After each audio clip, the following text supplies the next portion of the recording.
ఏడాది కాలంగా విశాఖపట్నంలో ప్రశాంతత అనేది లేకుండా పోతుంది. ఏ మూల చూసినా సరే, ఏ చోట చూసినా సరే నేరం జరుగుతూనే వస్తుంది. వరుస నేరాలతోటి విశాఖ ప్రజలు భయభ్రాంతులకు గురవుతున్నారు. ఆడపిల్లను బయటకు పంపించాలన్నా సరే భయపడుతున్న పరిస్థితి నెలకొంది. అంటే తాజాగా పూర్తిగా కూడా ఒకవైపు పోక్సో కేసులు, మరోవైపు నేరాలు, హత్యలు అనేవి పెరిగిపోతున్నాయి. తాజాగా గత రాత్రి అర్ధరాత్రి సమయంలో విశాఖపట్నంలోని 2వ పట్టణ పోలీస్ స్టేషన్ పరిధిలోని డాబా గార్డెన్స్ ప్రాంతంలో అర్ధరాత్రి సమయంలో ఒక యువకుడిపై కత్తులతో దాడి జరిగింది. అయితే కత్తులతో దాడి జరిగిన తర్వాత సంఘటనా స్థలానికి పోలీసులు చేరుకుని అతడిని కేజీహెచ్ ఆసుపత్రికి తరలించారు. చికిత్స పొందుతూ అతడు తెల్లవారుజామున మృతి చెందిన పరిస్థితి నెలకొంది. వరుస ఘటనలతో, ఎందుకంటే ఆ ఘటన మరొకముందే కేవలం కొద్ది గంటల వ్యవధిలోనే విశాఖపట్నంలోనే కంచరపాలెం పోలీస్ స్టేషన్ పరిధిలో 2 వర్గాల మధ్య దాడి. ఈ దాడిలో ఇద్దరు యువకులకు కూడా గాయాలపై రాళ్ళదాడి జరగడంతో ఇద్దరు యువకులకు గాయాలైనట్లుగా తెలుస్తుంది. పూర్తిగా కూడా వరుస నేరాలను పెరిగిపోతున్నాయి. ఎందుకంటే గత కొద్ది రోజుల క్రితమే విశాఖపట్నంలోనే గోపాలపట్నం పోలీస్ స్టేషన్ పరిధిలో ఒక ఘటన చోటు చేసుకుంది. మద్యం మత్తులో నలుగురిపై దాడి చేసిన ఘటన. వరుస నేరాలతోటి ఈ విధంగా ఒకవైపు గంజాయి మత్తులో అనేక ఘటనలు చోటు చేసుకుంటున్నాయి. ఏకంగా విశాఖపట్నంలో ఏడాది కాలంలో గంజాయి మత్తులో ఏకంగా పోలీస్ అధికారులపై దాడి జరిగిన ఘటన. ఒకవైపు 3 టౌన్ పోలీస్ స్టేషన్ పరిధిలో ఒక ఘటన చోటు చేసుకుంది. ఆ ఘటన మరొక ముందే ఎంవీపీ పోలీస్ స్టేషన్ పరిధిలో ఏకంగా పోలీసులు నేరుగా ఒక ఇంటి వద్ద కేసు పని మీద వెళ్తుంటే ఆ పోలీసులపైకి కొంతమంది దాడి చేసిన పరిస్థితి నెలకొంది. అయితే పూర్తిగా కూడా మద్యం మత్తులో, గంజాయి మత్తులో అనేక ఘటనలు చోటు చేసుకుంటున్నాయి, అనేక నేరాలు చోటు చేసుకుంటున్నాయి. వరుస నేరాలతోటి విశాఖ ప్రజలకు ప్రశాంతత లేకపోతుంది. అసలు పూర్తిగా విశాఖపట్నంలో లా అండ్ ఆర్డర్ అదుపులో ఉందా లేదా అనేక అనుమానాలు తావుతీస్తుంది. ఎందుకంటే ఇప్పటికే విశాఖపట్నానికి ఎన్నడూ లేని విధంగా డ్రగ్స్ మరకలైతే అంటుకున్నాయి. ఎందుకంటే విశాఖపట్నంలో 25 గ్రాముల కొకైన్ కేసు సంచలనంగా మారింది.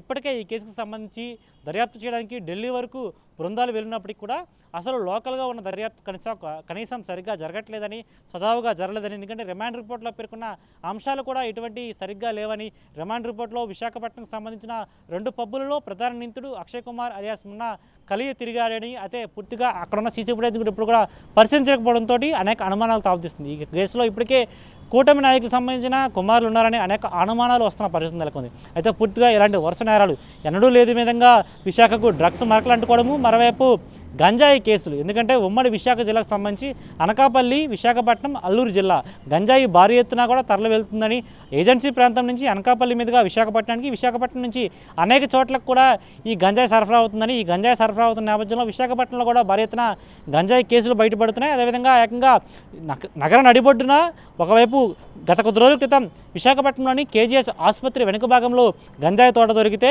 అది మరొక ముందే ఇప్పుడు తాజాగా కొద్ది రోజుల క్రితం కంచరపాలెం పోలీస్ స్టేషన్ పరిధిలో రైల్వే స్టేషన్కి కోతవేటు దూరంలో జ్ఞానాపురంలో ఏకంగా గంజాయి తోట సుమారు 15 పైగా మొక్కలను, పెద్ద మొక్కలను కూడా గుర్తించారు. వాటిని ల్యాబ్కి పంపించడం జరిగింది. ఈ తరహాలో విశాఖపట్నంలో గంజాయి మత్తు, మద్యం మత్తు ఇవన్నీ పెరిగిపోవడంతో అనేక నేరాలు చోటు చేసుకుంటున్నాయి. ఇప్పటికైనా సరే వీటిపై సరైన శ్రద్ధ చూపించాలని, అదేవిధంగా విశాఖ ప్రజలను ఈ మద్యం మత్తు, అదేవిధంగా గంజాయి మత్తులు జరుగుతున్న నేరాల గురించి పూర్తిగా అవగాహన తెచ్చుకొని ఒకవైపు పోలీసులు కూడా సహకరిస్తూ వారిని రక్షణ కల్పించాలని కూడా విశాఖ ప్రజలు కోరుతున్న పరిస్థితి నెలకొంది. అయితే వరుస నేరాలు 2వ పట్టణ పోలీస్ స్టేషన్ పరిధిలో కత్తులతో దాడి, కంచరపాలెం పోలీస్ స్టేషన్ పరిధిలో చోటు చేసిన రాళ్ల దాడి, అదేవిధంగా పూర్తిగా గోపాలపట్నం పోలీస్ స్టేషన్లో మద్యం మత్తులో జరిగిన దాడి, గంజాయి కేసులు, అదేవిధంగా మద్యం మత్తులో కేసులు అనేక పెరిగిపోతున్నాయి. ఈ తరుణంలో ఖచ్చితంగా తమకు రక్షణ కల్పించాలని విశాఖ ప్రజలు కోరుతున్నారు. వరుస ఘటనలతో విశాఖపట్నం ఒక్కసారిగా ఉక్కిరిబిక్కిరి అవుతున్న పరిస్థితి నెలకొంది. అయితే పూర్తిగా కూడా 2వ పట్టణ పోలీస్ స్టేషన్ పరిధిలో కత్తులతో దాడి జరిగిన చూసుకుంటే జన నివాసాల ప్రాంతాలు ఉన్నాయి. ఒకవైపు లేడీస్ హాస్టల్ పక్కనే ఉంది. రోడ్డు మార్గాన కత్తులతో దాడి జరిగింది. ఆ మొత్తం రోడ్డు మార్గాన్ని చూసుకుంటే 100 మీటర్ల వరకు కూడా రక్త మరకలు కనిపిస్తున్నాయి. అయితే అర్ధరాత్రి సమయంలో ఆ దాడి జరిగినట్లయితే కనీసం ఎవరికి తెలియని పరిస్థితి నెలకొంది.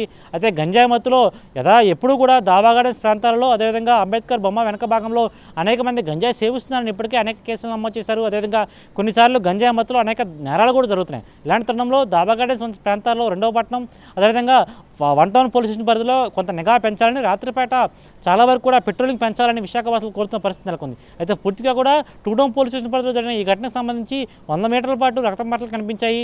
ఆ మార్క్స్ చూసినా సరే అందరికీ భయభ్రాంతులకు గురవుతున్న పరిస్థితి. ఎందుకంటే ఎప్పుడు విధంగానే తెల్లవారుజామున డోర్లు తెరిచి చూసినా ఆ కాలనీ వాసులకు ఈ రక్తపు మరకలు కనిపించాయి. రాత్రి ఇక్కడ హత్య జరిగిందనేసరికి అక్కడ ఉన్న స్థానికులు భయభ్రాంతులకు గురయ్యారు. ఎందుకంటే అదే సమయానికి అక్కడ మేము ఎవరైనా సరే కత్తులతోటి తమపై కూడా దాడులు చేస్తారనే ఒక భయం కూడా వారిలో నెలకొన్న పరిస్థితి నెలకొంది. పూర్తిగా కూడా ఈ ఘటనకు సంబంధించి 2 టౌన్ పోలీసులు దర్యాప్తు చేస్తున్నారు. ఎందుకంటే సీసీటీవీ ఫుటేజ్ ఆధారంగా అసలు ఆ యువకుడు ఎల్లాజీ ఎవరైతే మృతుడున్నారో ఈ కేసులో కత్తులతో దాడికి బాధితుడున్నాడో అతనిపై ఎవరైతే దాడి చేశారో అతన్ని కనిపెట్టే పనిలో ఉన్నారు. సీసీ ఫుటేజ్ ఆధారంగా దర్యాప్తు చేసి పూర్తిగా కూడా అతన్ని పట్టుకునే ప్రయత్నం పరిస్థితిలో ఉన్నారు. ఒకవైపు ఎందుకంటే వరుసగా ఒకవైపు ఇటువంటి నేరాలు, మరోవైపు 2 రోజుల క్రితమే విశాఖపట్నంలోని శిరనగర్ గాజువాక క్రైమ్ పోలీస్ స్టేషన్ పరిధిలో భారీ ఘటన చోటు చేసుకుంది. ఏకంగా 1 కేజీ బంగారం, వెండి, అదేవిధంగా లక్షల రూపాయల నగదు కూడా అర్ధరాత్రి సమయంలో తన కూతురు పెళ్లి కోసం దాచుకున్న నగదును, బంగారాన్ని మొత్తం కూడా లూటు చేసిన దొంగలు పరారయ్యారు. ఈ ఘటనకు సంబంధించి కూడా 3 దొంగలు ఈ కేసులో ఉన్నట్టుగా గుర్తించారు.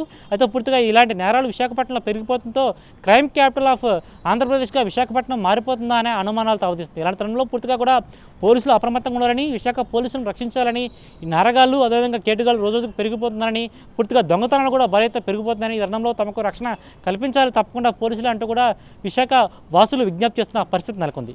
విడుదల శంకర్తో నరేష్, సాక్షి టీవీ, విశాఖపట్నం నుంచి.